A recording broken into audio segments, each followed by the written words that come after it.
একসময় কলকাতার রাস্তায় রাজত্ব করতো এই কালো হলুদ taxi. Station, cinema hall, college street, new market, Dharmatala সব জায়গায় পাওয়া যায়। আর এখন মেট্রোতে খুব তাড়াতাড়ি যাতায়াত করা যায়। তাছাড়া ওলা উবের তো রয়েছে, এসি বাস চলে এসছে। পুরনো কলকাতার জীবনটা অনেক ধীর স্থির ছিল। পাড়ার আড্ডা, রকে বসে আড্ডা, চায়ের দোকানে আড্ডা, ক্যারাম খেলা, পুরনো বাড়ি, ট্রাম, কালো হলুদ ট্যাক্সি। পুরনো কলকাতা শহরটা আলাদা ছিল। এখন মেট্রো হয়ে যাওয়াতে, ওলা উবের হয়ে যাওয়াতে যাতায়াতের অনেক সুবিধা হয়ে গেছে, রাতে যাতায়াতের অনেক সুবিধা হয়ে গেছে, কিন্তু ট্রাফিক, নয়েজ এগুলো অনেক বেড়ে গেছে। আগে কালো হলুদ ট্যাক্সির অনেক সুবিধা ছিল, হাত দেখালেই গাড়ি দাঁড়াতো।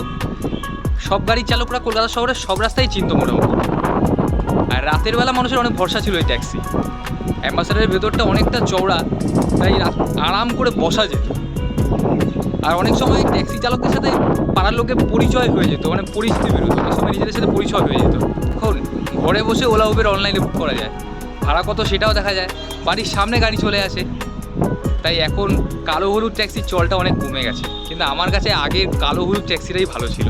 কিন্তু অনেকে বলে এখন সুবিধা অনেক বেশি, কিন্তু পুরনো কালো হলুদ ট্যাক্সির ব্যাপারটাই আলাদা ছিল।